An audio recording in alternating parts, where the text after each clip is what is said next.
A congregação tremia no frio.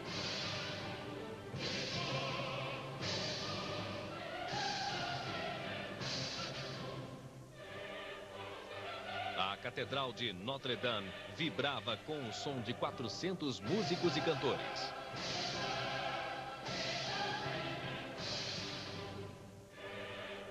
Napoleão Bonaparte estava prestes a ser coroado imperador da França. Se eu tenho ambição, disse ele, é tão natural para mim, tão intimamente ligada à minha existência, que é como o sangue que corre em minhas veias.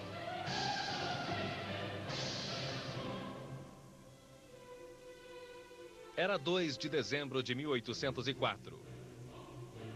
Napoleão tinha 35 anos. A fé em sua estrela guia se justificara. Levado pela corrente da revolução que sacudira toda a Europa, o jovem tenente da Córcega conquistara o posto de general, casou-se com a mulher que amava, Joséphine de Beauharnais, e depois de vitórias consecutivas nos campos de batalha, tornara-se o homem mais poderoso da França. There's this young Corsican bringing whole empires toppling, kings losing their thrones, causing this magical belief in him.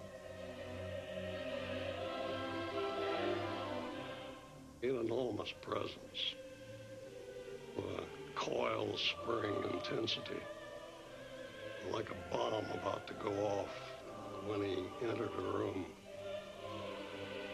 C'est une ambition en marche. He is ambition in motion. À mesure que le temps passait, As time went by, he only had confidence in himself. Napoléon va se He considérer considered comme himself invincible.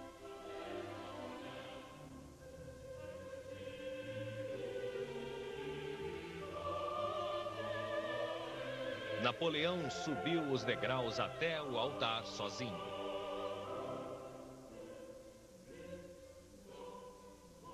Tomando a coroa nas mãos, ergueu-a no ar.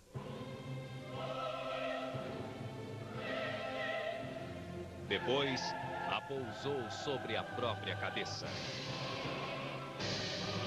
Napoleão.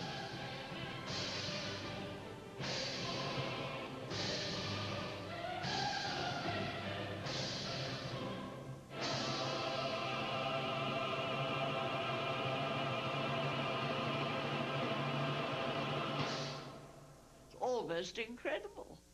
Little boy from Corsica, quite good at mathematics, nothing more. Father was a clever lawyer, nothing more. Came Emperor of the French. He got the better of them. It's a wonderful story. Terceira parte. O apogeu da glória.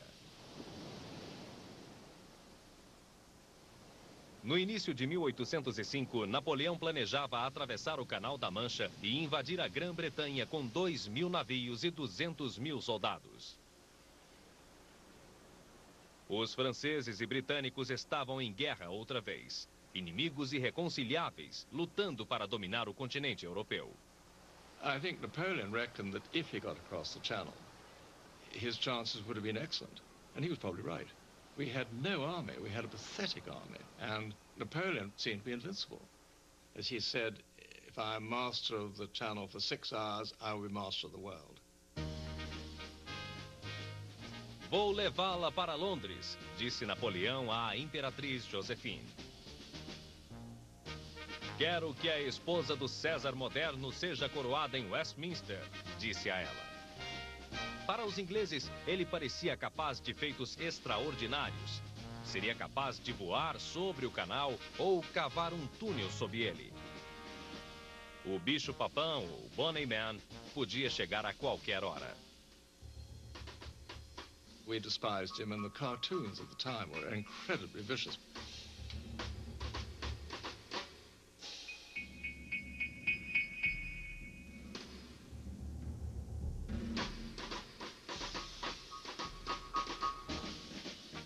Napoleon was portrayed as a little Corsican upstart and Josephine as a tart.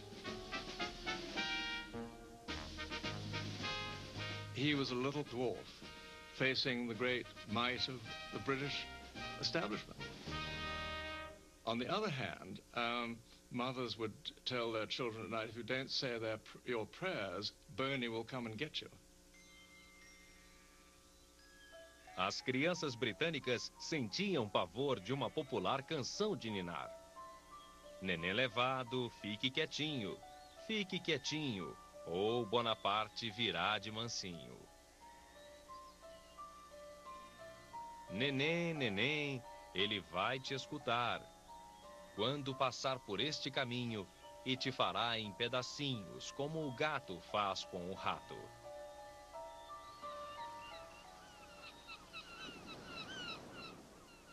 Mas Napoleão precisava de navios para cruzar o canal com seus homens, e sua esquadra não era páreo para a britânica, a mais poderosa marinha do mundo.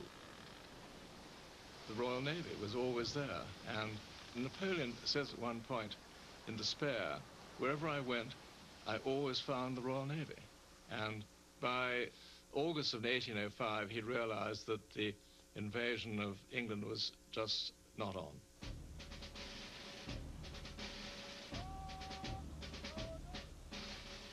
No final do verão, Napoleão desfilou com seus soldados ao longo do canal. E então, para surpresa de todos, ordenou que o exército desse as costas à Inglaterra e voltasse para a Europa. A Áustria e a Rússia se aliaram à Inglaterra para derrotá-lo. Dezenas de milhares de russos já avançavam para se unir a seus aliados austríacos. Napoleão herdara a luta que começara 10 anos antes, quando a França revolucionária enfrentara os monarcas da Europa que pretendiam esmagar a revolução antes que esta se espalhasse. Napoleon inherited this extraordinary dynamism left over from the French Revolution. Everybody who had a crowned head, they thought, well, you know, what happened to Louis XVI might happen to him. Napoleon represents the revolution and the expansion of the revolution. Not only the territorial expansion, but the expansion of revolutionary ideas. Napoleon goes into Europe with his bayonets, but also with the civil code.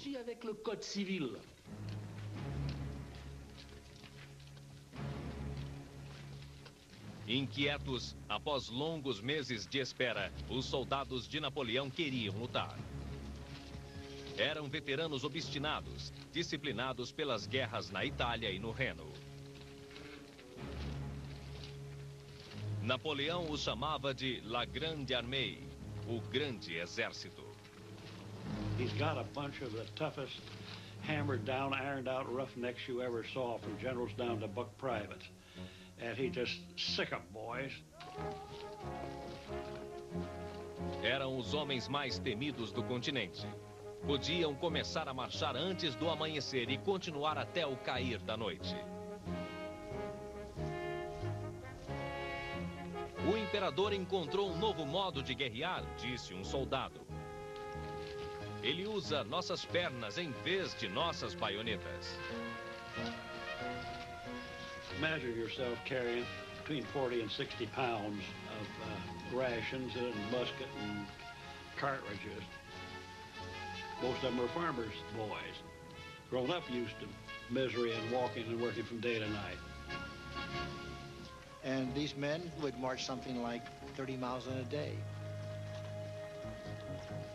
They'd march for 4 hours and stop, and then march another 3 or 4 hours and then stop again. And they would forage as they went. I mean, they don't have to worry about these big supply trains behind them.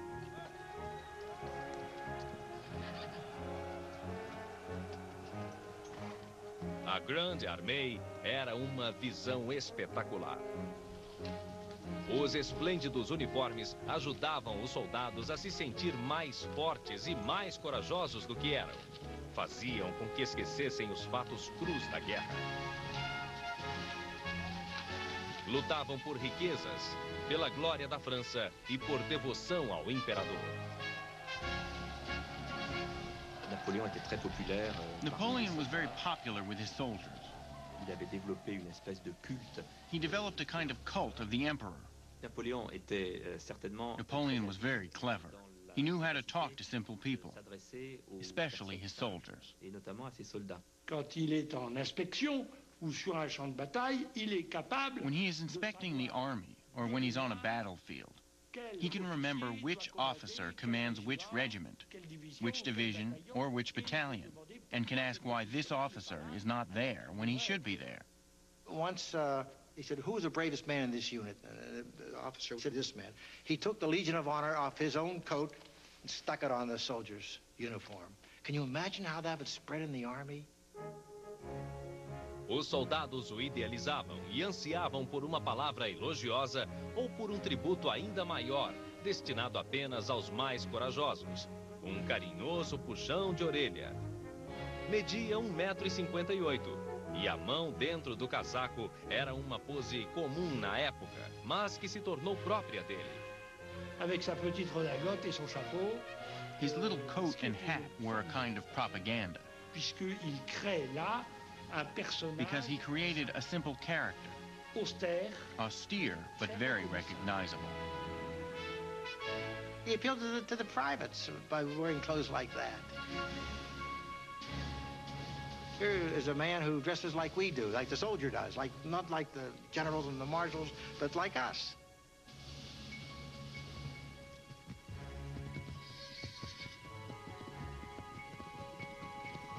Napoleão era exigente com seus homens, mas era mais exigente ainda consigo mesmo.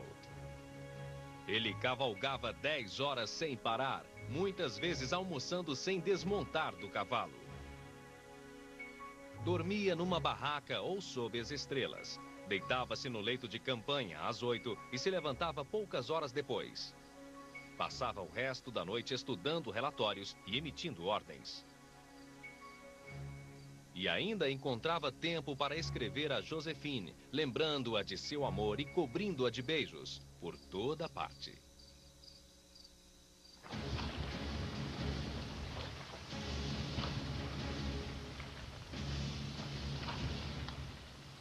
O verão deu lugar ao outono. Os soldados de Napoleão se aprofundavam cada vez mais na Europa.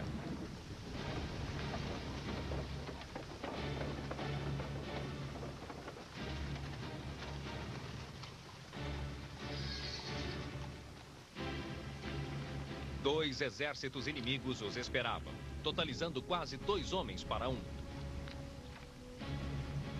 Os russos e os austríacos planejavam derrotar os franceses apenas pela força dos números. The Russians and the Austrians thought that they would lick him. They were quite convinced that once they got him in the center of Europe, they would finish him off. Mas Napoleão logo percebeu a falha na estratégia dos aliados, cujas forças estavam muito dispersas pelo continente. Se avançasse rápido, ele poderia atacar os austríacos antes que os russos chegassem.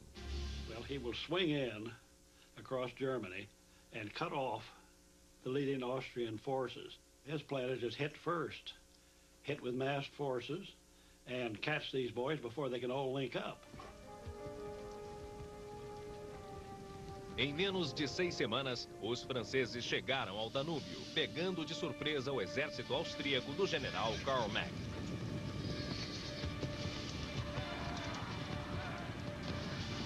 Enquanto o inimigo vacilava, Napoleão desferiu o golpe decisivo.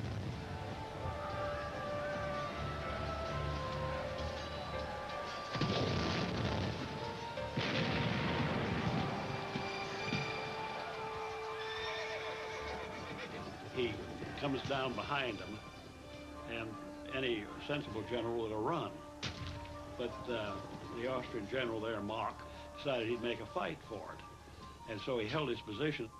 Napoleon just whipped his army around him and isolated him and forced him into surrender just in a matter of days.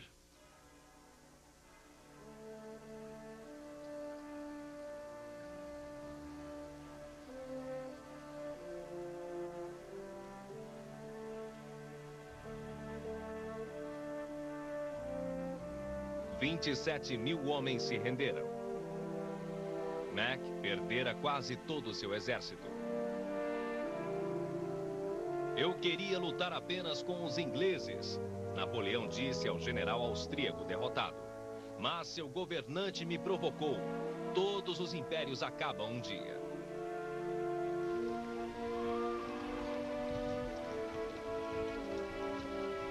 Agora, nada se colocava entre Napoleão e Viena.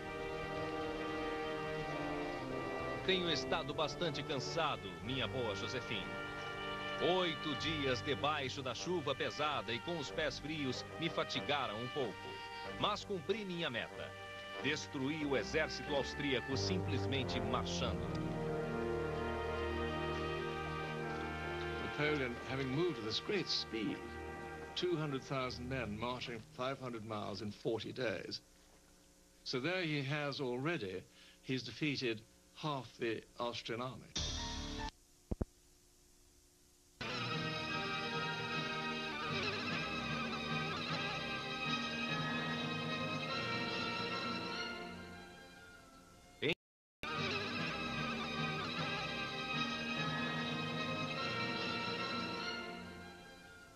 Em 14 de novembro, Napoleão entrou com seus soldados em Viena, capital do antigo Império Austríaco.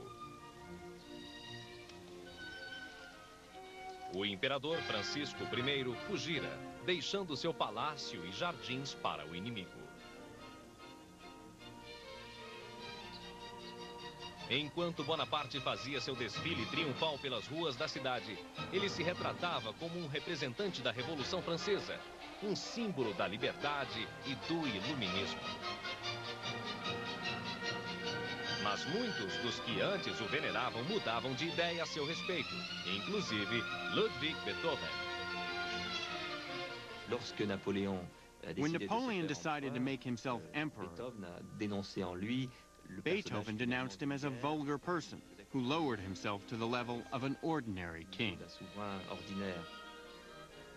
Beethoven havia dedicado sua terceira sinfonia ao primeiro cônsul Bonaparte, mas depois rabiscou seu nome com raiva. O imperador Napoleão, disse ele, não passa de um mortal comum. É capaz de pisar em todos os direitos humanos e se tornar um tirano. 2 meses antes, Napoleão acampara às margens do Canal da Mancha. Agora, os dignatários de Viena lhe entregavam as chaves da cidade. Mas seu triunfo foi toldado por um desastre.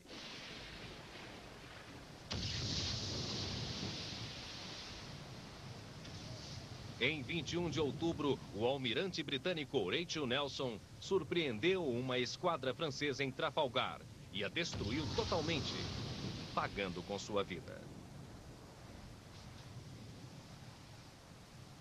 A Grã-Bretanha perdera seu melhor marinheiro, mas nunca mais os franceses desafiariam o poder da Marinha Britânica. Napoleão não tinha mais uma esquadra com que contar, e em dezembro de 1805 o próprio grande exército corria perigo. Embora Napoleão tivesse paralisado o exército austríaco e expulso o imperador de Viena, sua conquista ameaçava se tornar sua desgraça. It is winter, it is December, it is cold, he's surrounded by a hostile population. The Russians are coming to help the Austrians. His troops are dwindling in number and in supplies. He was almost 1,000 miles from Paris. Toda a Europa tornara-se uma armadilha mortal. Ele estava bem no centro do continente. A Prússia agora ameaçava declarar guerra. E em 22 de novembro, os exércitos da Rússia e da Áustria finalmente se uniram numa única força. 90.000 aliados contra 75.000 franceses. You might say any sensible man would have stopped and perhaps done a deal with the Russians and the Austrians. He really had 2 choices, either to go back or go forward. Napoleon would never go back. So he thought, one more battle. Ao final de novembro, Napoleão percorria o território, estudava as batalhas de Frederico o Grande, examinava mapas. Então, apontou para um local perto do vilarejo de Austerlitz. Era um campo montanhoso, cercado de bosques, lagos pantanosos e pequenas cidades. Era onde se posicionaria. Contemplando-o, o imperador disse a seus marechais: Cavalheiros, examinem cuidadosamente esse terreno. Irá se tornar um campo de batalha e terão um papel a desempenhar nele. 70.000 soldados russos também desempenhariam um papel, comandados pelo próprio czar Alexandre I.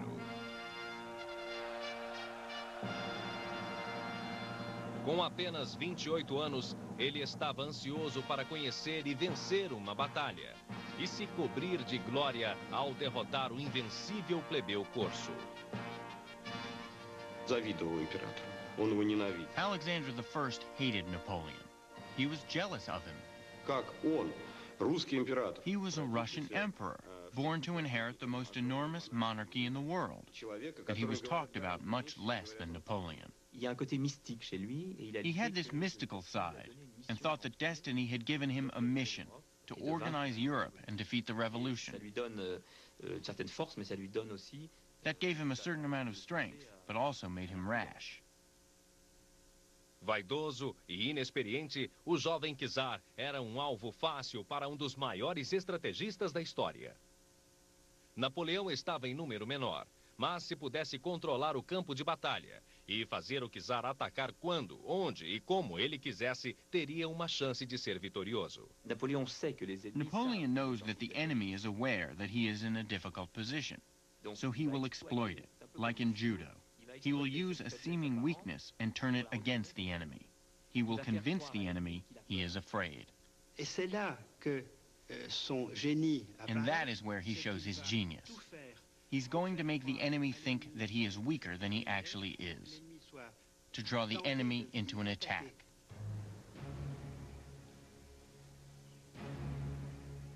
O campo de batalha de Austerlitz era dominado por um monte de inclinação suave, o Pratzen Heights. Se eu quisesse deter o inimigo, disse Napoleão, eu me posicionaria sobre esse monte. Mas isso levaria apenas a uma batalha ordinária. E eu quero vitória decisiva. O exército de Napoleão controlava o monte, mas ele preferiu sacrificar sua posição de comando numa ousada cartada para levar os russos a atacarem seu flanco direito. Com uma fileira de poucos soldados à sua direita, ele ordenou que seus homens abandonassem o monte e esperassem os inimigos o ocuparem. So the Russians figured, boy, we've got it made. We've got the best position in the south. The French have very few troops. We can attack the south and roll up the whole French army. Napoleão conhecia seu inimigo. O czar chamou um conselho de guerra e pediu um ataque imediato. O general russo Mikhail Kutuzov se opôs. Cego de um olho devido a um ferimento de batalha, o veterano beberrão desprezava seus aliados austríacos e temia Napoleão. Kutuzov tried to calm the Tsar's fervor. He sensed the trap. Perhaps he didn't understand the trap, but he felt it. He was an old fox. He advised Alexander to wait, but Alexander found this unacceptable. He was a young Russian Tsar. He had more men than Napoleon, and he couldn't accept the idea that Napoleon had not been conquered. He was also surrounded by young soldiers from the most aristocratic families in Russia, who said Napoleon must be crushed right away. They felt Napoleon was afraid of them and they should attack at once. The logic of their battle plan was correct, but they forgot who they were up against.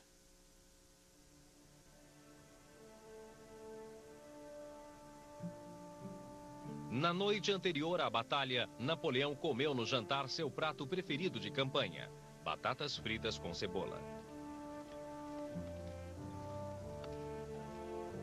No acampamento francês, os soldados faziam suas tarefas noturnas habituais. Ele já inspecionara as tropas e posicionara pessoalmente alguns canhões. Parecia um modelo de otimismo e confiança. Ao passar seus homens em revista, eles gritavam "Viva o Imperador!" e agitavam tochas flamejantes. O acampamento estava todo iluminado. Русские и австрийские генералы, которые наблюдали это издалека, считали, что французы... The Russian and Austrian generals who observed this scene from afar thought The French are burning their bivouacs because they are planning to retreat.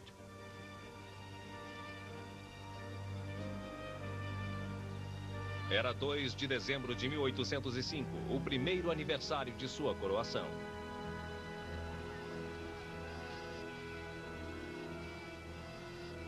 Napoleão disse a um adjunto: "Essa é a noite mais esplêndida de minha vida."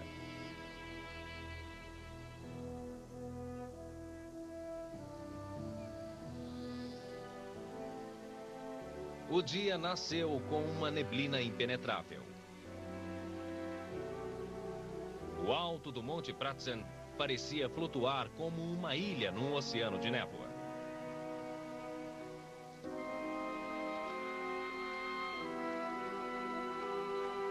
Os soldados de Napoleão acordaram cedo e espantaram a fome e o cansaço. Cada homem se preparava para uma luta que podia ser a última de sua vida. The main killer is probably the artillery. You were just blown apart, ripped apart, or had a neat hole put through you. Coming in close, when it did get to bayonet fighting, why, it was usually pretty deadly, more killed than wounded. And there was then, of course, the infantry musket, the heavy lead slugs. Those really smashed and tore. Modern rifle bullet punches a neat hole, but these things just ripped, and they shatter bones and take out whole sections of the flesh.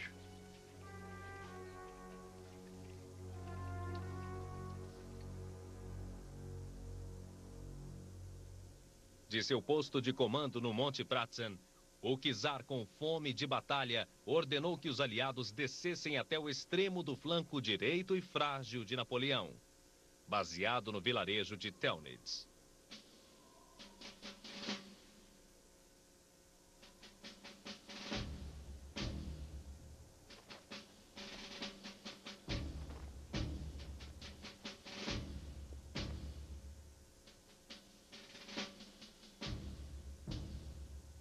Napoleão tinha uma surpresa para eles.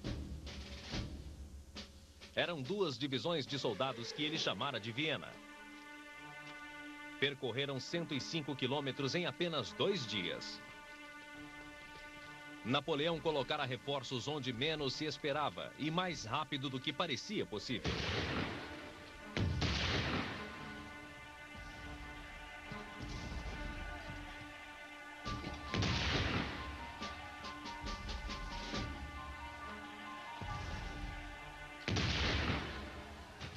Seus soldados, exaustos depois da longa marcha de Viena até ali, lutavam para resistir. Napoleão disse: "Até agora parece que o inimigo se comporta como se obedecesse às minhas ordens." Napoleão quisera que o inimigo atacasse sua direita supostamente fraca. Agora, ele tinha tropas o suficiente para defendê-la e para executar seu plano secreto. Um ataque ao Monte Pratzen, que fora deixado com poucos soldados para defendê-lo. Napoleão observava de seu posto de comando acima do campo de batalha, esperando para lançar sua armadilha. Ocultas sob a névoa no fundo do vale estavam as 2 divisões francesas, 17.000 homens.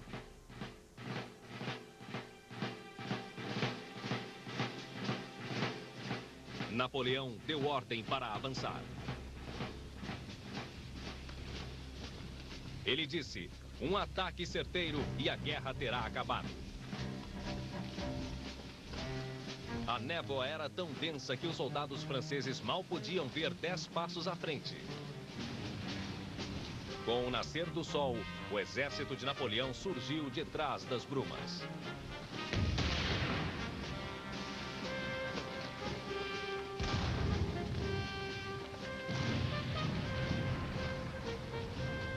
No topo do Pratzen, o czar via os franceses se materializarem do fundo do vale.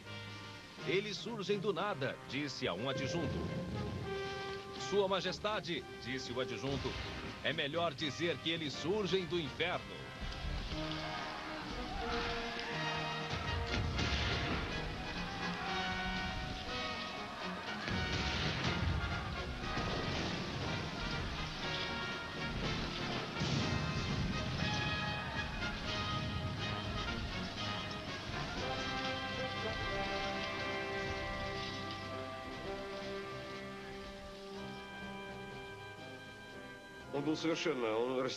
Alexander didn't know what to do.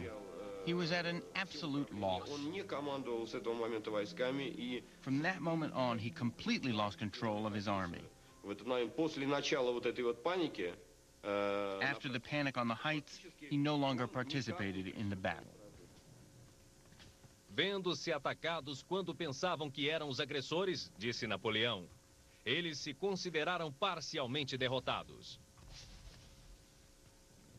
Às 9h30, destruindo o centro da posição aliada, os franceses tomaram o Monte Pratzen. Napoleão varreu o campo de batalha e atacou o inimigo pela retaguarda. Às 5h da manhã, Austerlitz estava em silêncio.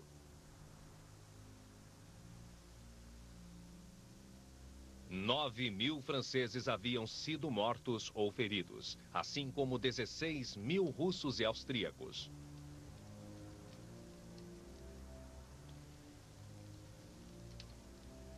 O czar e seu exército se retiraram. Mas o próprio imperador austríaco, Francisco I, foi suplicar pela paz junto ao pequeno tenente Corso, que se fizera imperador apenas um ano antes.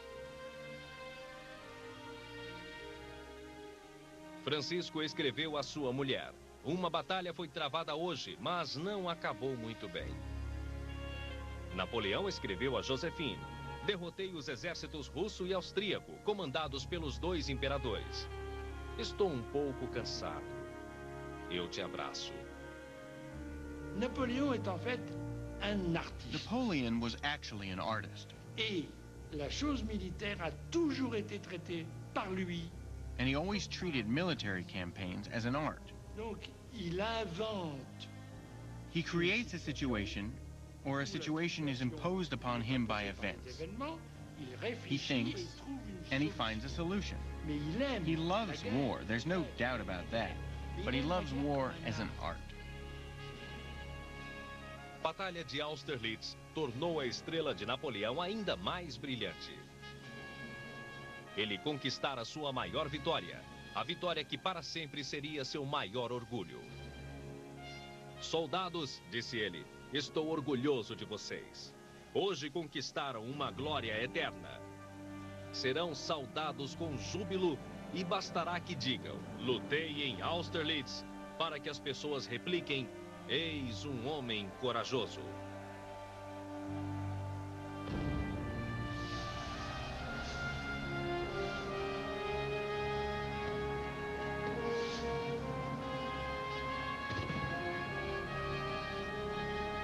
Na França, a vitória foi recebida com entusiasmo sem precedentes. Enfim, parecia que a paz fora instaurada.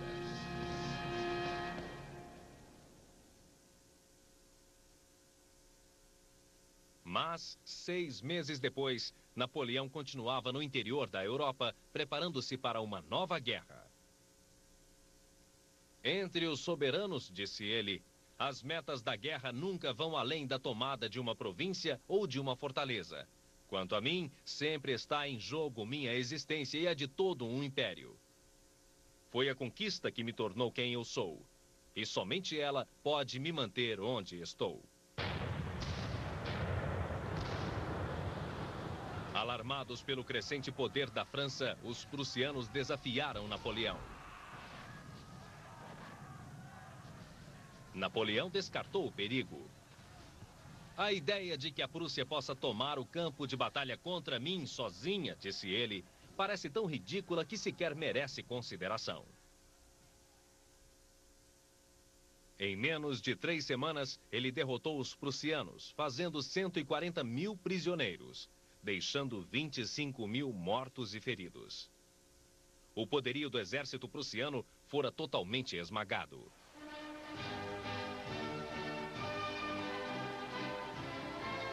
Napoleão marchou triunfalmente por Berlim, aos acordes da Marselhesa, invocando a revolução, a igualdade e a abolição dos privilégios. Dominando agora a maior parte da Europa Ocidental, Ele eliminou as leis feudais e obrigou as nações que ele conquistara a adotar as novas leis que ele criara para a França, o Código Civil. Mas ele não governava em nome da liberdade. Eu vim a compreender, disse ele, que os homens não nasceram para ser livres. A liberdade é uma necessidade de uma pequena classe que a natureza dotou com mentes mais nobres do que a do homem comum. Ele reinou como os monarcas do passado, habitando 44 diferentes palácios, inclusive Fontainebleau. Para ele, sua própria glória, a da França e o espírito da Revolução eram uma única e mesma coisa. Napoleon didn't have profound political convictions. Il aime l'ordre. He loved order.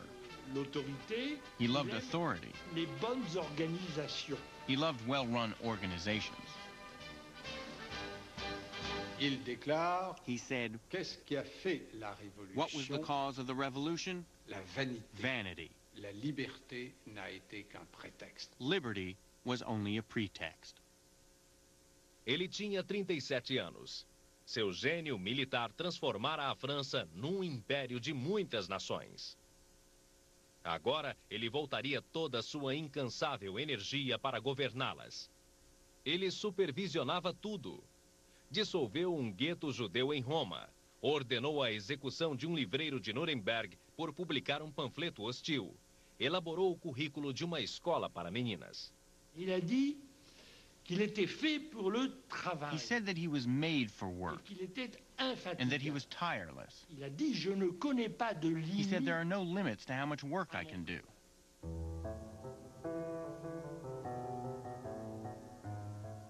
La journée de Napoléon est une journée remplie 24 heures sur 24. Napoleon works 24 hours a day. Il n'a pas besoin de beaucoup de sommeil et surtout, he does not need a lot of sleep. And he has the faculty to sleep for small periods of time.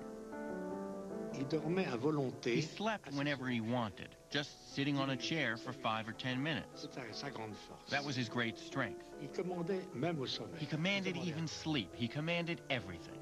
Napoléon sait à tout moment l'état. Napoleon always knows the state of his finances, the state of his administration, and the state of his army.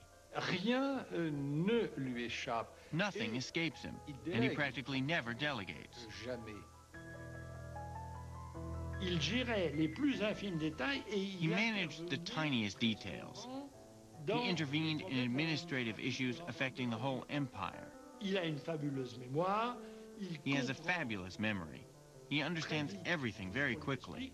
He has a great analytical mind. Il était capable d'embrasser plusieurs. He could tackle several problems at the same time and dictate different letters to his secretaries. Avec une très grande rapidité, en sorte que les he would do it so quickly that his secretaries couldn't keep up with him. He can dictate 125 letters in one day. Some dealing with the organization of government, some dealing with the number of buttons on a coat, some dealing with the organization of artillery. All this in one day. Les moments de détente Napoleon's moments of relaxation are very short. Napoléon aime les bains chauds.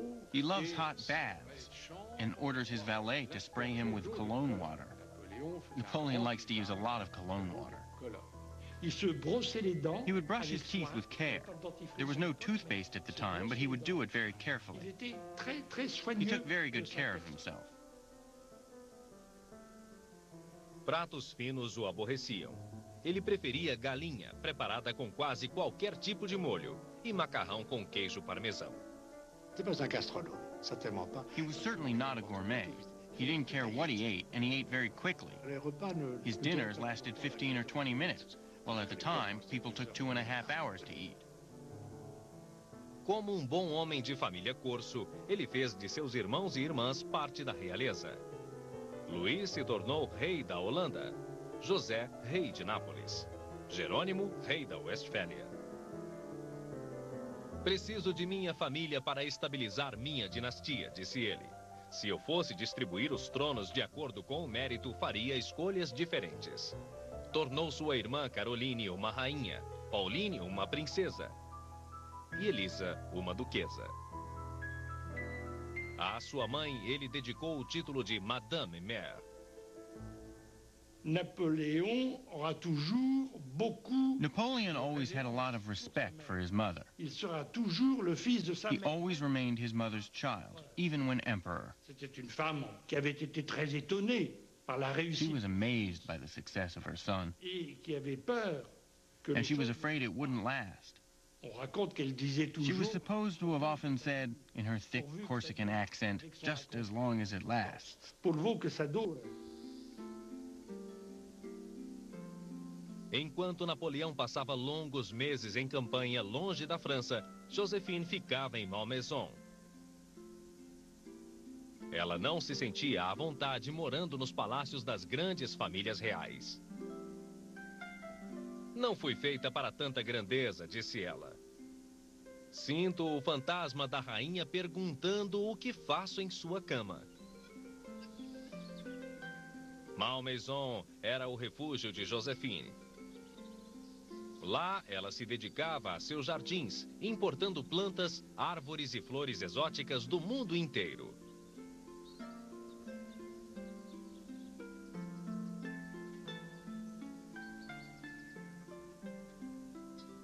Embora não fosse mais um jovem inexperiente, fascinado por encantos eróticos, Napoleão continuava profundamente ligado a ela. Joséphine disse a uma amiga: ele me considera um dos raios de sua estrela. Napoléon a trouvé en Joséphine une femme qui... Napoleon found in Joséphine a woman who met all of his desires. Elle a tenu son rôle d'impératrice d'une She manière was an admirable. admirable empress. Elle le complétait. She complimented him. Comme Napoléon As disait, Napoleon said, I win the wars and she wins people's hearts.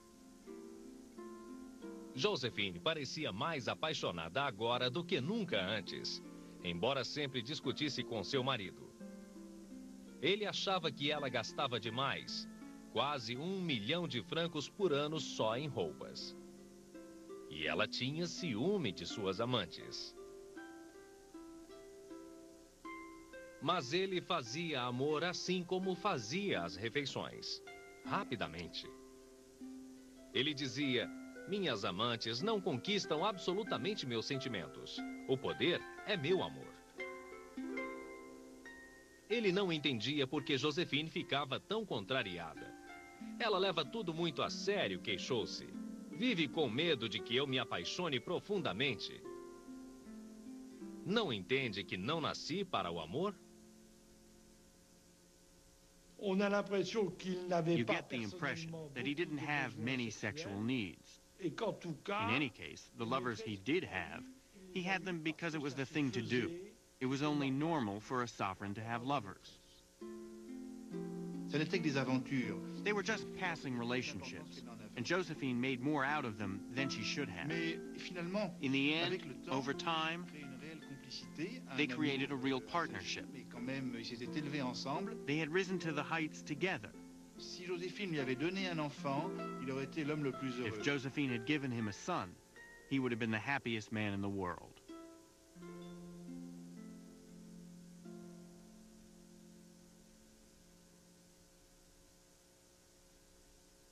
Enquanto o ano de 1806 terminava, Napoleão continuava em guerra. A Áustria e a Prússia haviam se rendido, mas a Rússia, que Austerlitz tornara vingativa, e a Grã-Bretanha, a soberana do mar, continuavam inimigas perigosas. Contra a Inglaterra, ele travou uma guerra econômica, um bloqueio continental que impedia as nações europeias de fazerem comércio com as ilhas britânicas. Para derrotar a Rússia, marchou com seus soldados até o interior da Polônia. Napoleon's justification is you have to take the war to your adversaries and you have to defeat them, whatever it takes. So going out to the far reaches of Poland, if that's what it takes to get the Russians to capitulate, that's what he's going to do.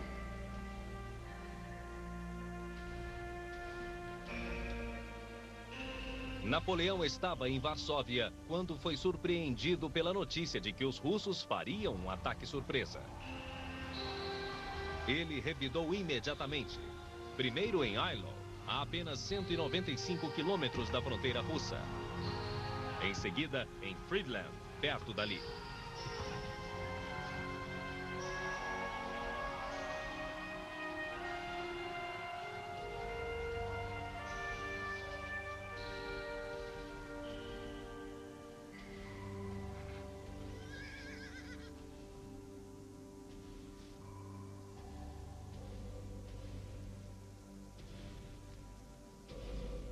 A carnificina nas duas batalhas foi terrível. 70.000 soldados franceses e russos foram mortos e feridos.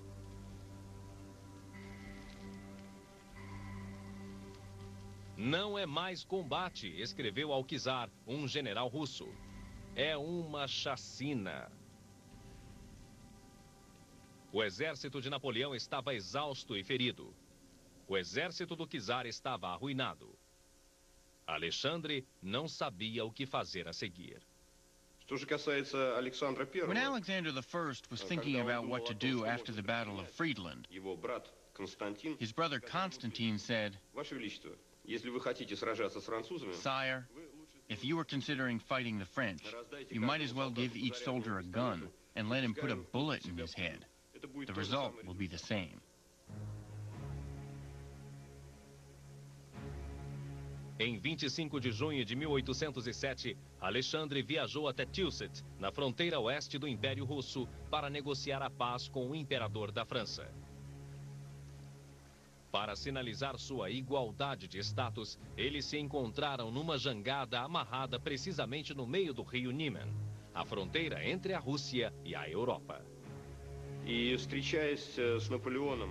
When the Tsar met Napoleon, he had one goal in mind: to find a peaceful solution that would benefit him. And the first thing he said to Napoleon in French was, "Sir, I hate the English as much as you do." And Napoleon said, "Then we have made peace." Os termos de paz de Napoleão foram generosos. Não exigiu nenhum território russo. Em troca, o czar concordou em se tornar aliado da França, juntar-se ao bloqueio continental e negar-se a comercializar com a Inglaterra. Napoleon wanted to have this alliance very much, and he was prepared to sacrifice for it. The alliance of Russia and France, two great empires, would force the British to make peace. Finally, there would be peace in Europe.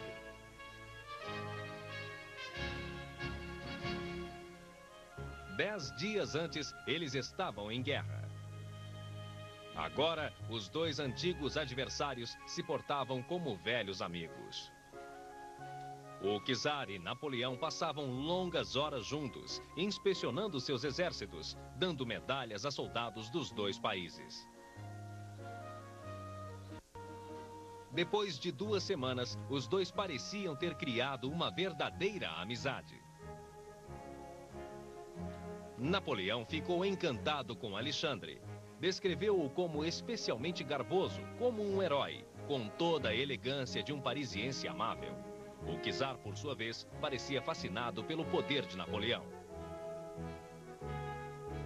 Quando se despediram, Napoleão estava convencido de que fizera do czar um amigo e aliado. He tries to seduce Alexander. He tries to please him. He pays him a lot of compliments. Napoleon is a great seducer. Se Alexandre fosse mulher, Napoleão escreveu a Josephine, faria dele minha amante. This was Napoleon's biggest mistake. He thought he actually did charm Alexander. What Napoleon didn't understand was that Alexander would never stick to their agreement. But for Napoleon, the Tilsit peace seemed to be his finest moment, for him and for his empire. He came back to Paris in July 1807 to a huge celebration.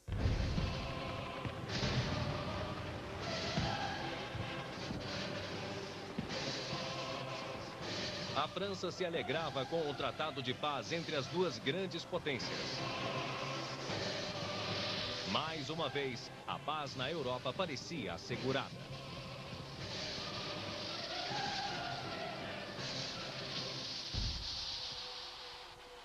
Em 1807, o Império de Napoleão se estendia da costa do Atlântico às estepes da Rússia, do Mar do Norte até o Mediterrâneo. Ele governava mais de 70 milhões de pessoas, franceses, italianos, holandeses, alemães e poloneses. Nunca houvera império tão grandioso desde os tempos de Roma. Embriagado pelo poder, ele sonhava em unir toda a Europa sob o comando francês. The defeat of Russia and Prussia was so spectacular. Napoleon was stunned by the success. He never visualized such success. And he began to think, my God, I can do anything.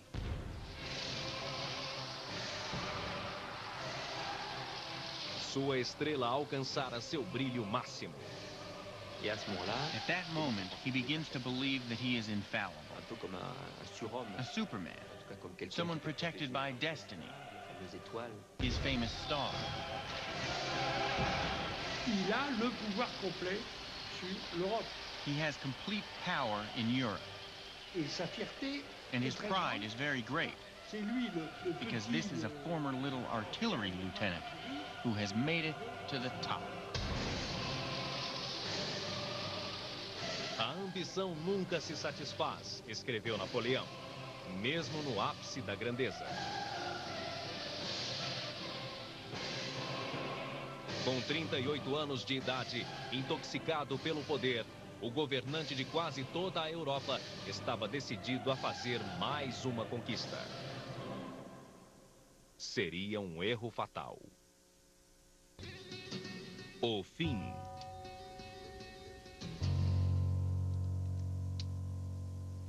O bloqueio econômico sobre a Grã-Bretanha não ia bem. Desafiando Napoleão, a Espanha comercializava com o inimigo. Determinado a dobrar o povo espanhol à sua vontade, decidiu integrar a Espanha a seu império. L'Espagne, à cette époque, était dans un état Spain at that time was far behind all the other countries in Europe. Napoléon considérait un petit peu Napoleon considered the Iberian Peninsula another world, comme des gens des âges obscurs, with people from the Dark Ages, par un clergé dominated by clergy, according to Napoleon, who were illiterate, ignorant, and fanatical. He thought that there would be no resistance whatsoever. Em 2 de maio, em Madrid, os espanhóis se levantaram contra o exército francês.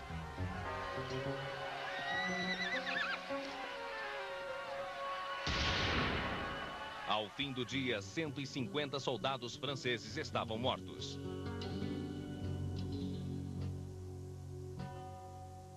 Os franceses retaliaram e mataram milhares de espanhóis. Foi o início de uma guerra brutal e sem limites, notória pela selvageria praticada pelos dois países.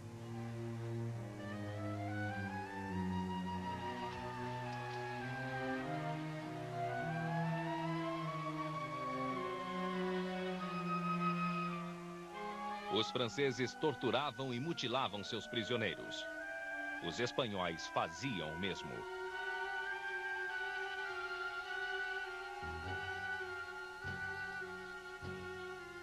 C'est une guerre atroce. It's a war of atrocities.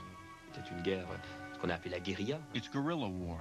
The word comes from this time. Très différent de ce que the French army has never fought this kind of war. Pas du tout la guerre. Not at all the glorious war that they fought elsewhere. At this point, you begin to see a failure of Napoleon's judgment. He had somehow lost sense of proportion. He gets into Spain, and he won't give up.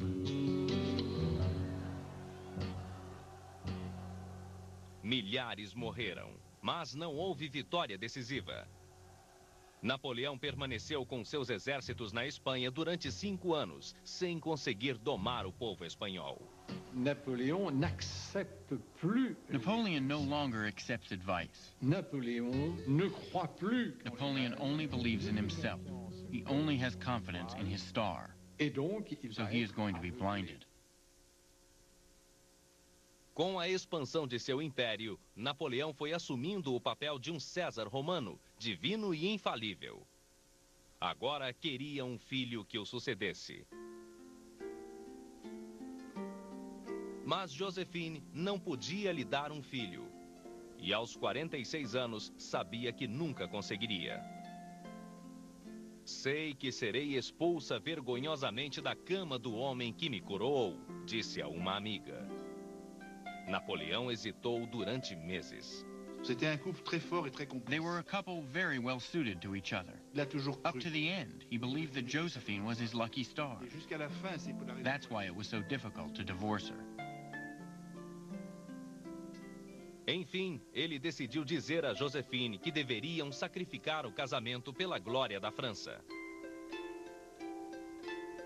Em Fontainebleau, em 30 de novembro de 1809, logo após o jantar, o imperador pediu para ficar a sós com sua esposa e fechou a porta da sala. O secretário de Napoleão, que estava no cômodo ao lado, ouviu gritos. When Joséphine learns that it is really over, she totally collapses. She cries. She faints. She uses all her feminine wiles to make him change his mind. Mas nada o faria mudar de ideia. 2 semanas depois, o divórcio se tornou oficial. Entendi, meu Bonaparte, disse Joséphine. Sabia que no fim sua vontade seria feita.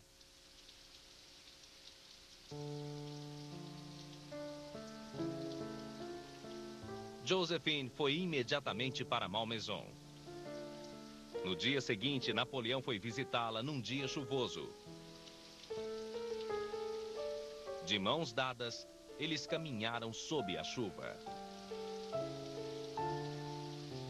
E depois, ele se foi.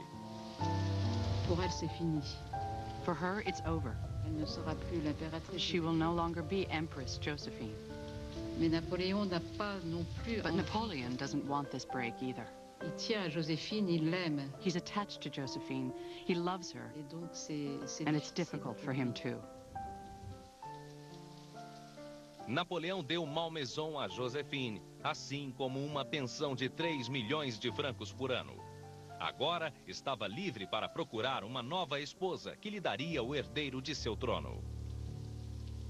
Quero me casar com um útero, disse ele. Interessou-se pela arquiduquesa Marie-Louise.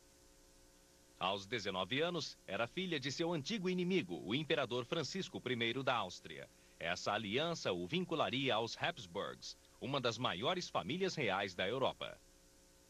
Mas a moça tinha asco por Napoleão. Escreveu em seu diário: a mera visão desse homem, para mim, é o pior tipo de tortura. Mas seu pai venceu sua resistência. Disse-lhe que o casamento com Napoleão traria a paz à Áustria, além de uma aliança com o país mais poderoso da Europa. Criada para obedecer, a jovem de 19 anos despediu-se da família e viajou para a França. Marie-Louise chegou ao Palácio Imperial de Compiègne, na primavera de 1810. Sem conter a impaciência, Napoleão precipitou-se para conquistá-la com o mesmo fervor com que derrotara seu pai. Uma semana antes da cerimônia de casamento, ele a arrastou até o quarto. Ele a queria imediatamente, assim como tudo que ela representava. This is what was called at the time making love like a soldier. That is, to have plans to conquer a woman as though she were a fortress.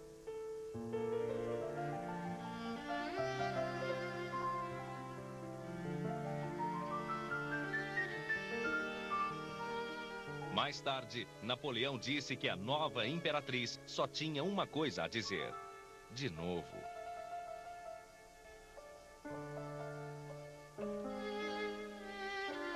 savez, chez Napoléon, il y avait un facteur charme. Napoleon was charming. Il savait se comporter avec les femmes. He knew how to behave with women. Il savait les séduire. He knew how to seduce them.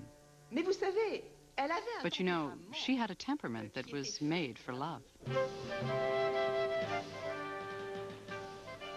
Em 2 de abril de 1810, o imperador Napoleão Bonaparte se casou com a arquiduquesa Marie-Louise, com toda a pompa extravagante que conduzia à união de 2 impérios.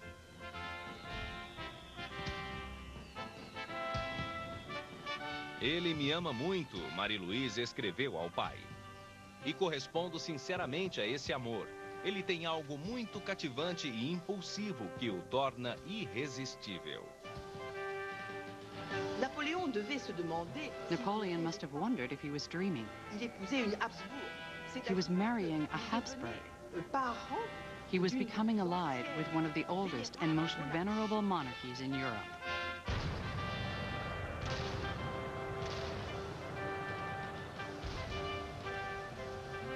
Apenas um ano após o casamento, os disparos de um canhão alertaram toda a Paris. Marie-Louise dera à luz um menino.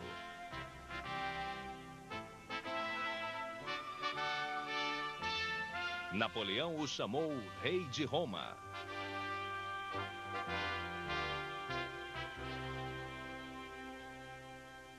Ao lado do filho e de uma esposa devotada, Napoleão se transformou. Tornou-se um pai amoroso e um marido dedicado. Le mariage avec Marie-Louise a été His marriage to Marie-Louise turned him into a kind of bourgeois. Mais Marie-Louise avait sur lui She had a paralyzing effect on him. paralysante. Il ne travaille plus. He no longer works. He doesn't take initiatives. Il déclare aux gens de sa maison. He says to the people around him, "You know, I have to go to Spain to take care of things." Mais à chaque fois, Marie-Louise. But each time, Marie-Louise starts crying, and he doesn't want to leave her. Marie-Louise, sua jovem esposa, a mãe de seu filho, parecia apaziguar a energia explosiva de Napoleão. Aos 42 anos, com a barriga se transformando numa pança, Napoleão perdia o ímpeto. A guerra, longas horas de trabalho, sacrifícios, não me servem mais nessa idade, disse a um adjunto. Gosto da minha cama e do meu repouso mais do que tudo, mas preciso terminar meu trabalho. Em 1811 ainda havia muito a fazer. A sangrenta guerra na Espanha continuava. A Inglaterra ainda era uma inimiga incansável e uma nova guerra se anunciava.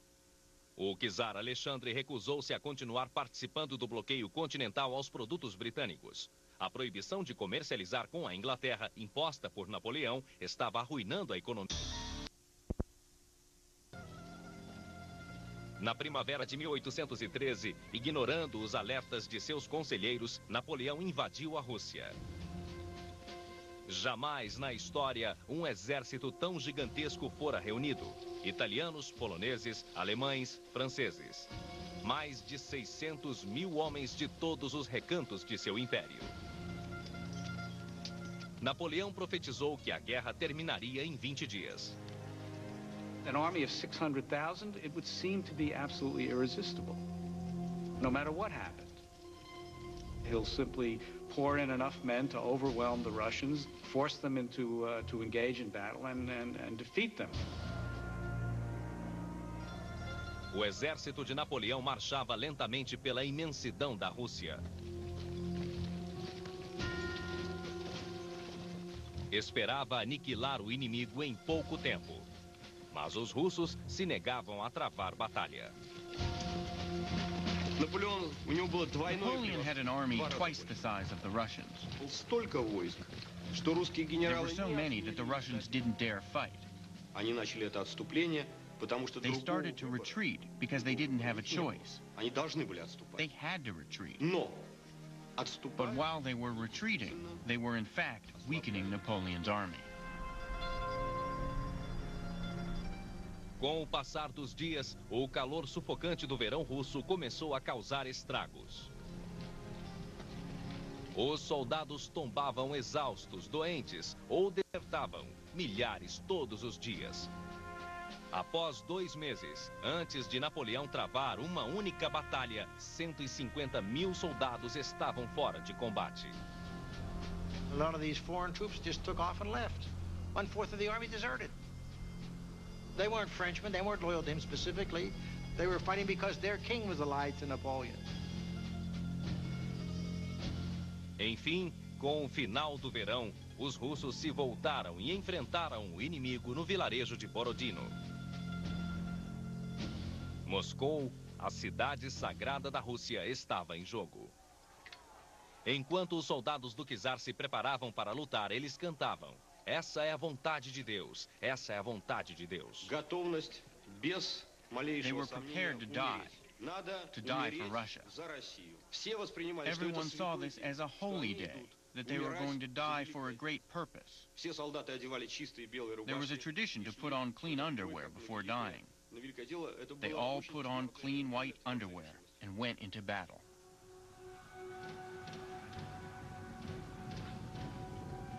A Batalha de Borodino foi um massacre cruel. Napoleão lançou seu enorme exército contra os russos, num assalto frontal, usando pouco de seu antigo talento estratégico.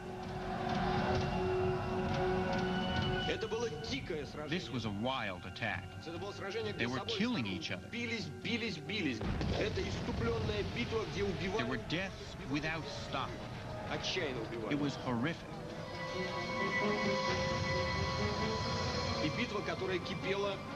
The battle began at 6:30 in the morning and lasted until 3 in the afternoon. At that point, both armies were exhausted. Os russos lutaram com os exércitos franceses até um empate. No dia seguinte, eles se retiraram e Napoleão proclamou sua vitória.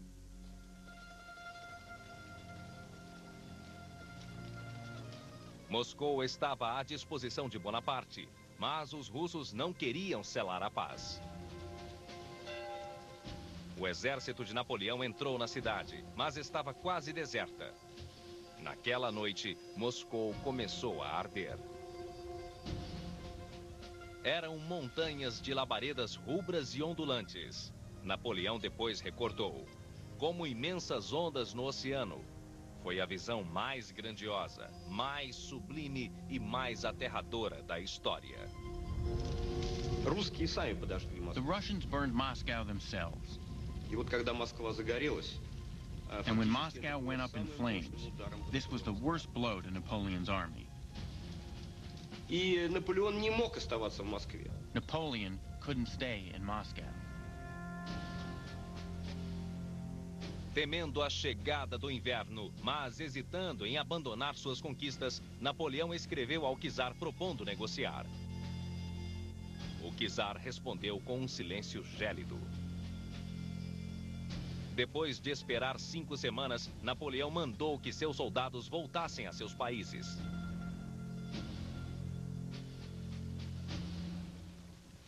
Em 19 de outubro, liderou a retirada de seus homens que carregavam espólios através do portal de Kalunga.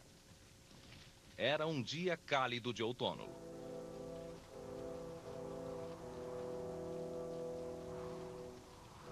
Três semanas depois, a neve começou a cair.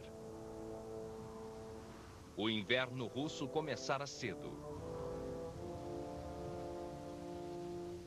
A temperatura caiu a 6 graus abaixo de zero. Os soldados de Napoleão congelavam na bastidão russa. Um soldado escreveu: nossos lábios se colaram, nossas narinas congelaram, marchávamos num mundo feito de gelo. You can't imagine the suffering of the Russian retreat. When they spoke, their breath froze with a little dry sound. Their words were freezing in the air. A comida acabava. Os cavalos morriam aos milhares. Soldados famintos disputavam a carne dos animais. Lutavam contra a fome, o frio, a fadiga e a doença. E contra os cossacos. Os cossacos devastavam os flancos de Napoleão, atacando seu exército como se este fosse um animal acuado. Таким образом, армия постоянно уменьшается, потому The army is being eaten away because it is being attacked on all sides. все больше и больше армия So the развалена. army fell apart, little by little. Уже когда французская армия была The фактически French перестала army существовать. no longer existed as a fighting force.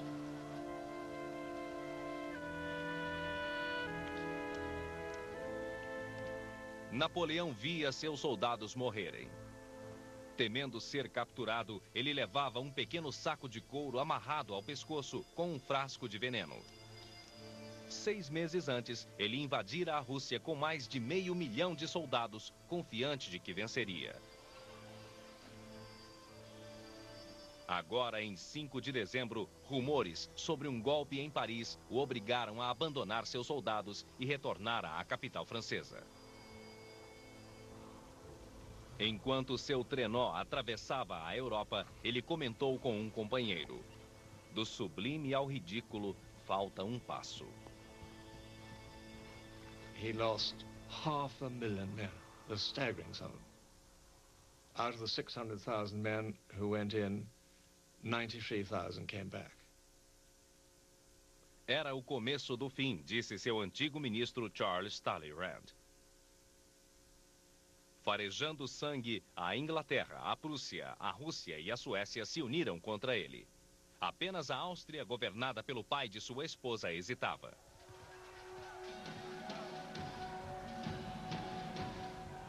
Agarrando-se à esperança de que uma batalha decisiva poderia reverter sua situação, Napoleão animou a França para mais uma campanha na Europa Central.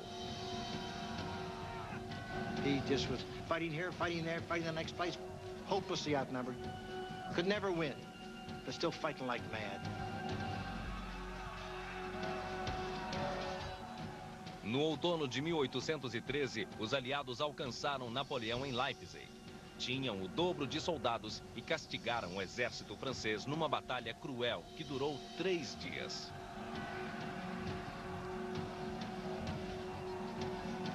A lenda da invencibilidade de Napoleão terminara.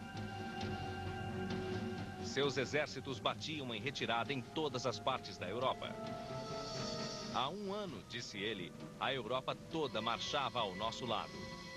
Hoje, toda a Europa marcha contra nós. Em 2 meses, ele perdera 400.000 homens, mas continuou a lutar. Não havia nada a não ser lutar, disse ele. No entanto, todos os dias nossas chances diminuíam. No início de 1814, Napoleão estava de novo em Paris, onde soube que os aliados haviam invadido a própria França. Temendo o pior, ele começou a queimar seus documentos pessoais. Até mesmo a Áustria, liderada pelo pai de Marie-Louise, Francisco I, fora combater Napoleão. Não se preocupem, disse ele à mulher e ao filho. Vamos vencer o vovô Francisco. Confie em mim. Na manhã de 25 de janeiro, eles se despediram. Ele jamais voltaria a ver a mulher e o filho. Em sua última e desesperada campanha travada na França, Napoleão exibiu todo o seu antigo gênio. Mas 85.000 franceses não tinham chance contra 350.000 aliados. Em 31 de março de 1814, os aliados marcharam pelos Champs-Élysées. A guerra estava praticamente terminada. Agora, até mesmo seus marechais se voltaram contra ele. Quando convocou o que restara de seu exército para marchar sobre Paris, eles se recusaram a continuar lutando. Em 12 de abril de 1814, Napoleão tomou a pena e renunciou a seu trono.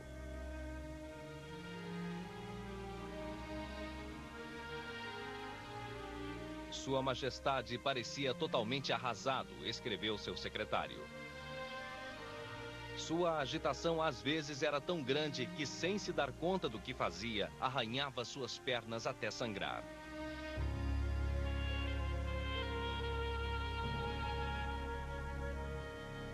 Naquela noite, ele esvaziou o conteúdo do saco de couro num copo de vinho e o bebeu. Mas o veneno não o matou. Ele sobreviveu para presenciar a perda de todas as suas conquistas. Meu pai chegou a horas, Marie-Louise escreveu-lhe 2 dias depois. Ele me proibiu de ir até você e de vê-lo. Estou tão triste que não sei o que dizer. Eu o beijo e o amo de todo o meu coração.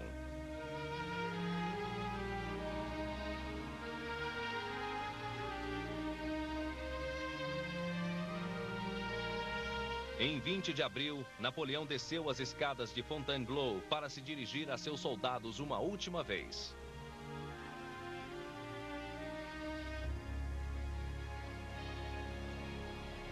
Adeus, meus filhos. Estou de partida. Não lamentem meu destino. Gostaria de abraçar cada um de vocês contra o peito.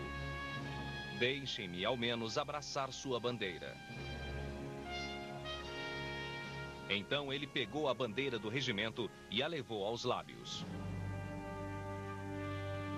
Que esse beijo, disse ele, ressoe no coração de todos os meus soldados. Mais uma vez, adeus. Que este último beijo permaneça no coração de todos vocês.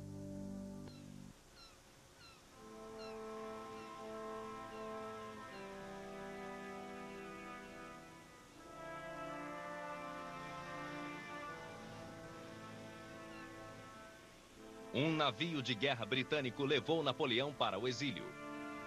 Com apenas 45 anos, ele havia conquistado e perdido um império. Ao atravessar o Mediterrâneo, ele avistou a Córcega, uma amarga lembrança de o quanto ele subira e de como fora grande sua queda.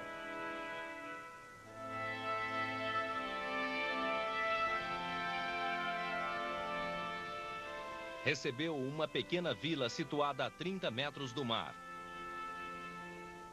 Ainda um soberano, esse seria seu novo palácio, onde esperava-se que passaria o resto de sua vida.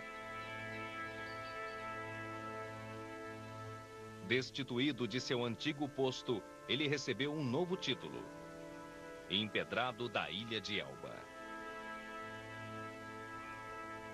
When Napoleon arrives on the island of Elba, his first reaction is one of despair, depression, sadness. But he gets over it quickly, and he's able to regain the 2 aspects of his personality, work and action. He starts taking care of the island of Elba as though it were a great country.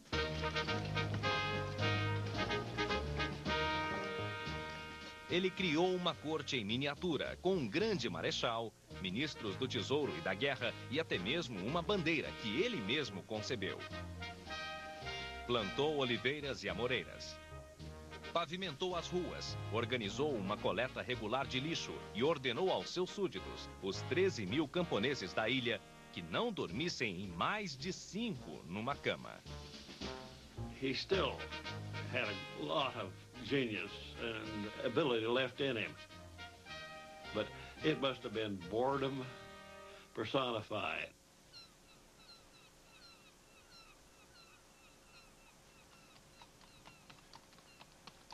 Napoleão passava os dias andando a cavalo, explorando os parcos recursos de Elba. Costumava subir a seu ponto favorito da ilha, uma montanha que dava para o Mediterrâneo. Lá, ele passava horas contemplando a Córcega. Suas ligações com o passado haviam sido rompidas. Quando soube que Joséphine havia morrido em Malmaison, não saiu do quarto durante 2 dias.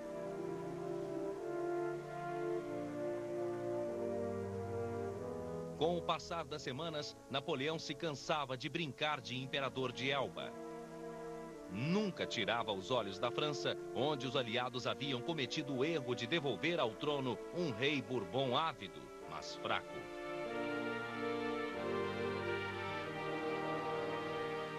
O rei Luís XVIII não tinha nem o charme nem o carisma de Napoleão. A França agora tinha uma monarquia constitucional, mas com os monarquistas ameaçando abolir as conquistas da Revolução e com a economia afundando, o rei logo se tornou impopular. The Bourbons basically blow it. If the Bourbons had performed more effectively and shrewdly, I think Napoleon would have stayed on Elba.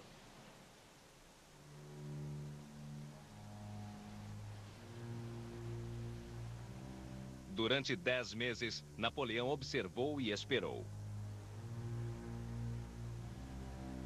Então, em 26 de outubro de 1815, ele fugiu de Elba com um punhado de soldados, escapando dos navios ingleses e franceses. Depois de cometer um erro ou sofrer uma desgraça, disse ele, o homem de fibra sempre volta a se levantar.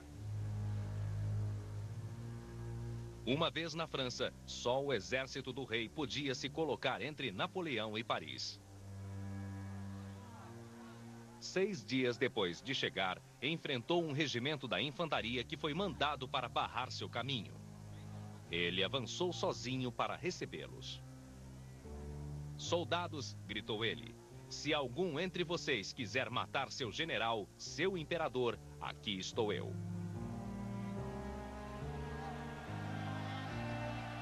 De repente, os soldados começaram a saudá-lo com entusiasmo. Viva o imperador! Viva o imperador! 2 semanas depois, Napoleão chegou à capital francesa. Luís XVIII fugira. A notícia atingiu a Europa como uma bomba. O demônio está solto, disseram seus inimigos. And again, the mystique of Napoleon. Here's the emperor. Vive l'empereur, they shouted all the way to Paris. But it was really sort of crazy. He hadn't got a hope. Durante meses após a renúncia de Napoleão, os aliados discordaram entre si. Reuniram-se em Viena para traçar um acordo que determinasse o formato da Europa do pós-guerra. Agora, a Inglaterra, a Prússia, a Áustria e a Rússia voltaram a se unir. Declararam Napoleão um fora da lei, um inimigo e um perturbador da paz no mundo, e prepararam seus exércitos para a guerra. Il avait toute l'Europe contre lui. All of Europe was against him. There wasn't a chance of France beating this coalition arrayed against it. Dressé contre elle. No final de maio, os ingleses e os prussianos enviaram 2 exércitos para a Bélgica. A Áustria e a Rússia também estavam a caminho. A única esperança de Napoleão era fazer uma última e desesperada aposta. Planejou abrir caminho entre os ingleses e os prussianos e derrotá-los antes que os austríacos e os russos chegassem. Napoleão reuniu um exército e marchou para Waterloo.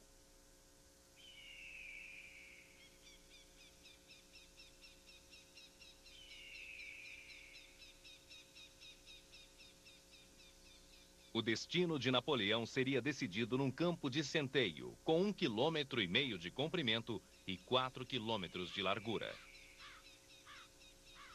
O soldado mais formidável da Grã-Bretanha, o Duque de Wellington, estava à sua espera. Tall, aristocratic, rather arrogant, disdainful, not an enormous amount of imagination, but totally unflinching, nerves of steel. He knew his army, and he knew what they would take, and he knew how to deploy them.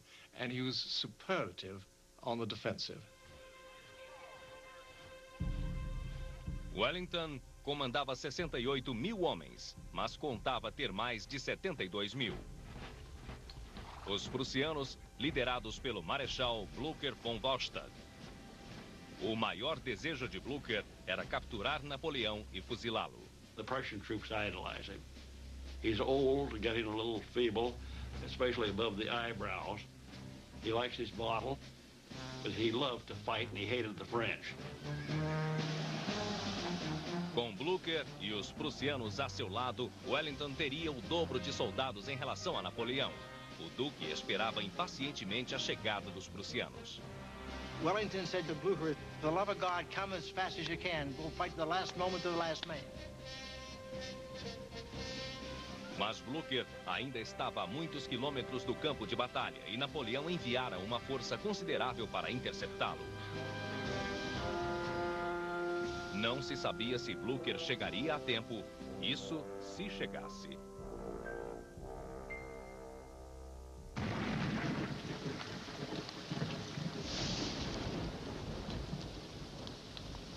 Na noite anterior à batalha, os soldados dos dois lados dormiram como puderam debaixo de uma tempestade. Na manhã seguinte, 18 de junho, um domingo, acordaram encharcados e o campo onde eles lutariam estava lamacento e cheio de poças.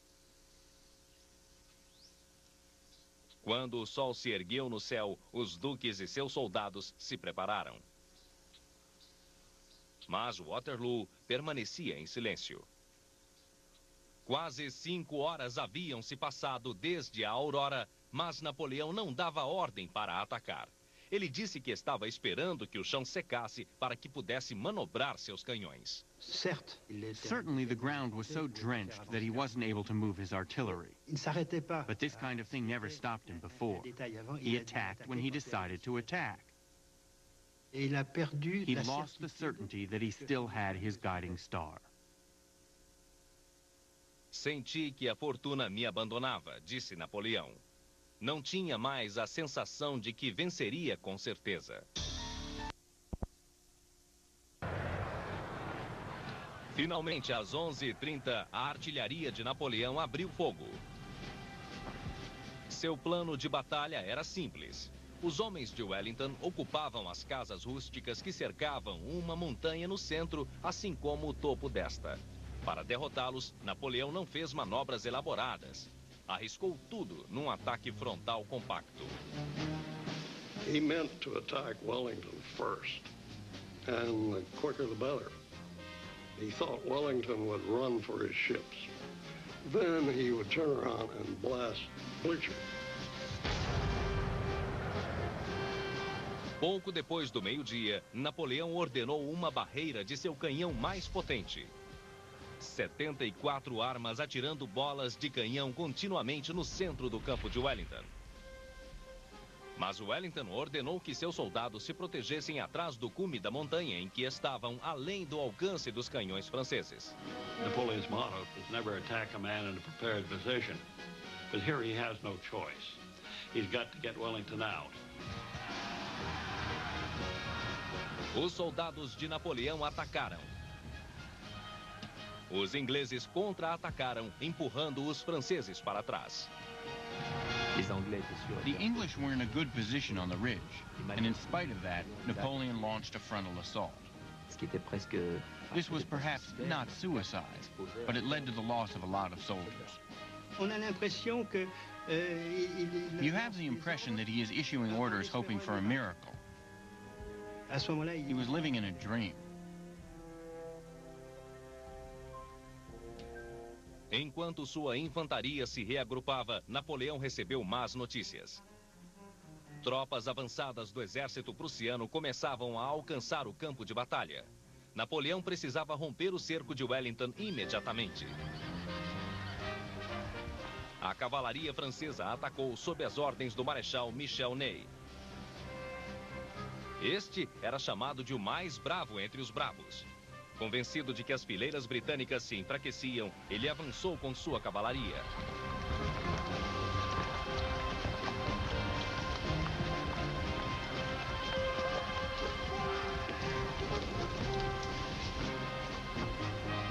Os ingleses formaram quadrados e esperaram.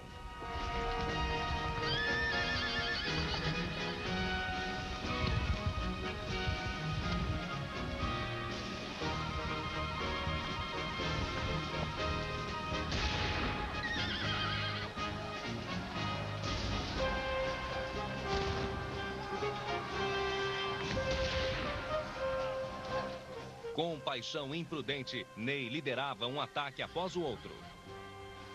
Napoleão estava perdendo o controle do campo de batalha. They were just mowing them down.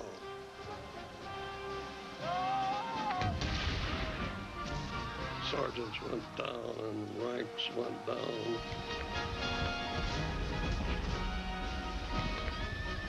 Ney really thought if he could charge just one more time, he would break through.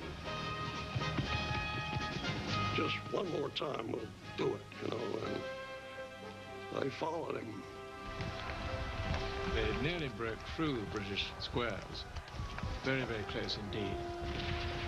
But Ney charged without the infantry behind him. It was like a tank attack unsupported by infantry. A cavalaria francesa fora destruída, mas o centro inglês parecia a ponto de desmoronar.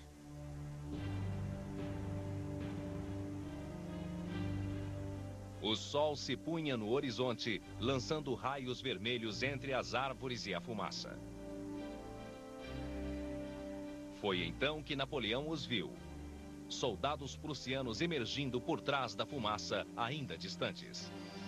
One of Napoleon's aides notices that the hills to the right seemed to have gone dark, and that the dark was the black uniformed Prussians. He sees dust over here on his right flank, and he knows the Prussians are coming. Now, what he can do is he can disengage. He can pull back. Or he can gamble and try and defeat the British before the Prussians arrive. He decides, I can beat them. Ele chamou a Guarda Imperial, seus soldados mais temidos. Durante toda a batalha, ele os deixara de reserva. Agora, os mandou avançar.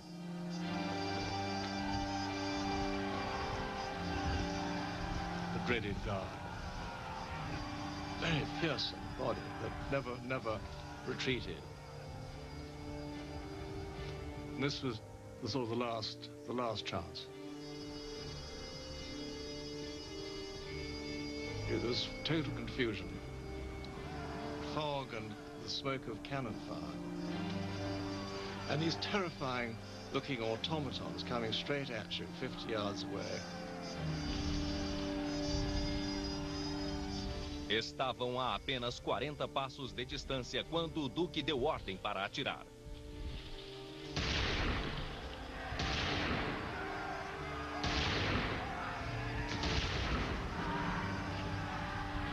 Em menos de um minuto, 400 franceses tombaram. Mas a guarda continuou avançando.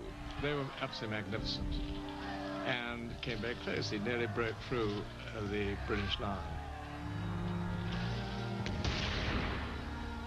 But it was too late. The first time in the whole history of the Napoleonic Wars, the Guard was seen to falter and then eventually fall back, shouting, "Sauve qui peut," every man for himself. And then the word ran through the army, "La Garde recule," the Guard is retreating. Wellington fechou seu telescópio, tirou o chapéu e acenou com ele. "Não comemorem ainda, rapazes," disse ele. "Avante até conquistar a vitória." Quando a guarda recuou, o pânico se espalhou pelas fileiras do exército de Napoleão. E depois, o desastre se abateu sobre eles. Os prussianos entraram no campo. The Prussians really was the last drop of water that tipped the bucket over. Napoleon had to draw forces from his center to deal with Blucher. Blucher won the battle. If Blucher hadn't been there, I don't think Wellington would have made it. Foi uma coisa fantástica, disse Wellington depois. O combate mais por um triz que já se viu na vida.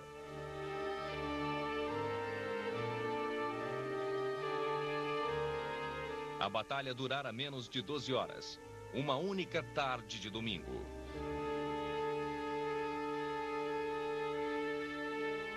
Diante do campo coberto de sangue dos mortos e feridos, Napoleão tentou em vão reunir seus soldados. Depois, deu as costas à catástrofe e fugiu.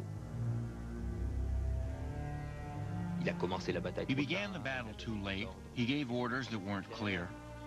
But in reality, he lost the Battle of Waterloo because he didn't believe he could win it, because he didn't believe he could win the campaign. Waterloo could have been won, but the war would have been lost anyway.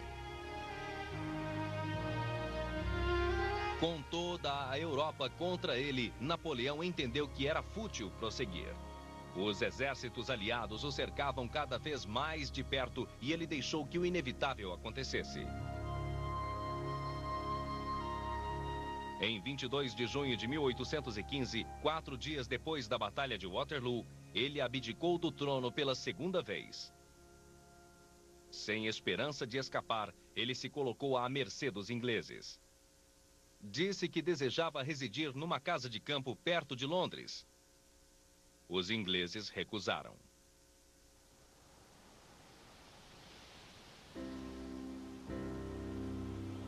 Preferiram exilá-lo mais uma vez. Desta vez, se precaveram para que ele não pudesse retornar.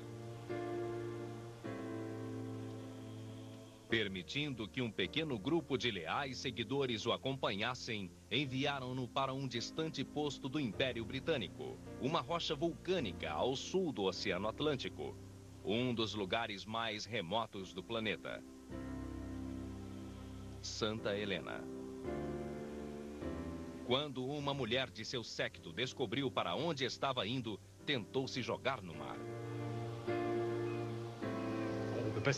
No one escapes from St. Helena. This faraway island, this isolated piece of rock, beaten by the winds, sinister. When Napoleon sees this fortress for the first time, he understands everything. He knows at this moment, this is going to be his grave.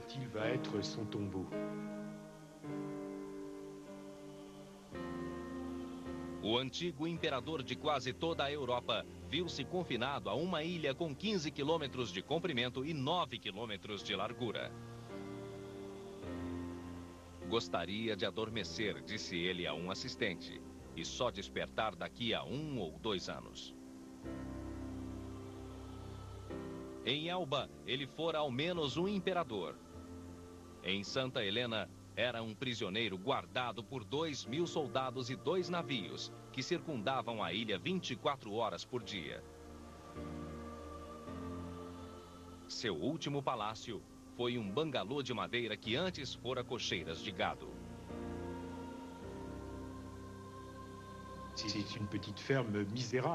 It's a little miserable farm. You have the incessant pounding of the winds. Vous avez les nuages de brume. Clouds of fog, humidity that soaks the clothes and the walls. When you play cards, you have to put them into an oven because they are so wet. Aos 46 anos, com nada para fazer até o fim da vida, além de comer, dormir e tentar ocupar a mente, ele disse: morrer não é nada, mas viver derrotado e sem glória é morrer diariamente.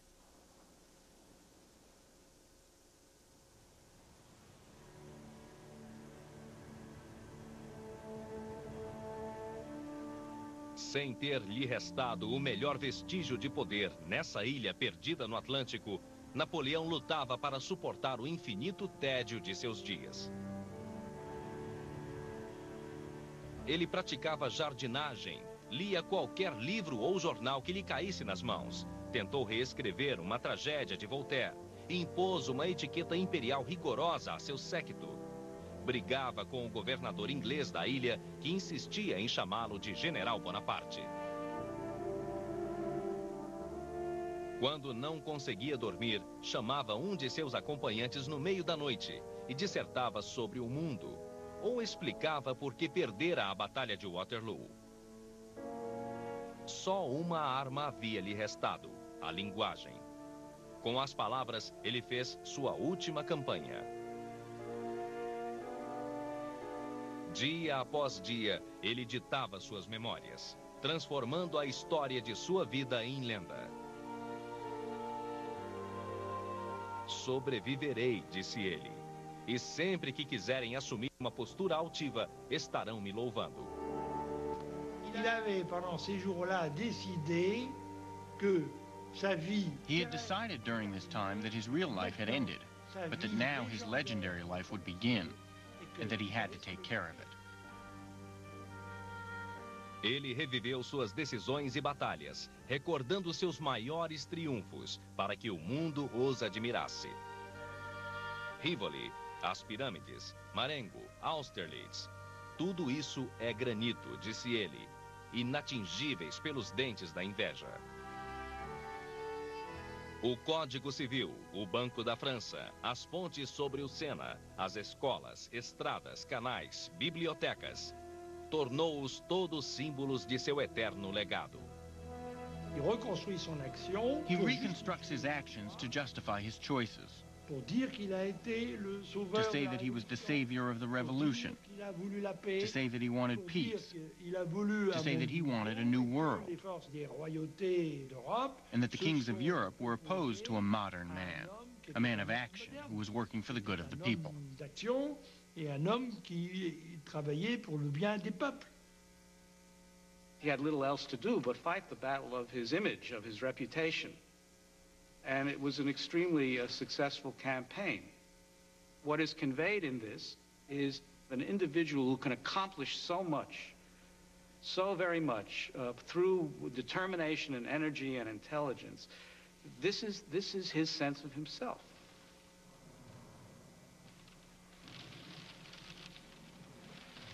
Com o passar do tempo, sua saúde se debilitou e Napoleão, enfim, cedeu ao tédio e ao desespero. Il a perdu l'espoir. He lost hope. Il était tout seul, là, dans sa petite chambre. He was all alone in his little room, songeur, dreaming, méditant, meditating, staring at the rain. Il mangeait dans sa He ate in his bathtub. He read in his bathtub. Il a ressenti véritablement cette tristesse. He really felt this sadness falling little by little, like a drop of acid which finally corrodes your soul. Corroder votre être profond. Et je crois que I believe it was this that killed Napoleon.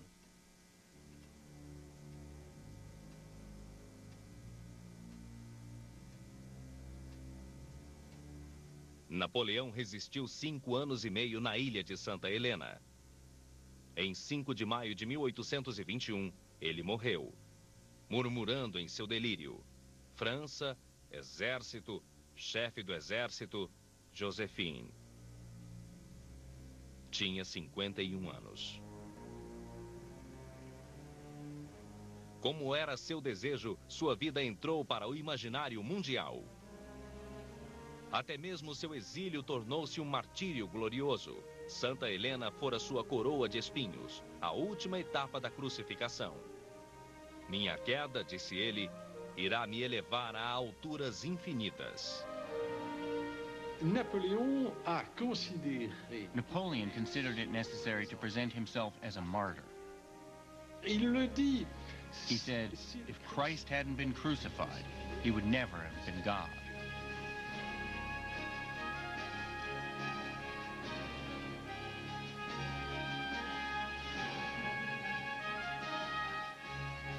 Com o passar dos anos, sua história foi contada e recontada. Mas sua paixão pelo poder, seu governo de caráter tirânico e os 3 milhões de soldados que morreram em guerras que serviram para lhe dar glória, em nada diminuíram o brilho da lenda que ele criara. Napoleon, through his writing, was able to create loyal, fervent followers. It's extraordinary. C'est extraordinaire. Tour de baguette magique. With the wave of a magic wand, from a defeated prisoner, he becomes a hero again. He becomes the one who writes history. He doesn't die. He will never die. Il ne mourra jamais.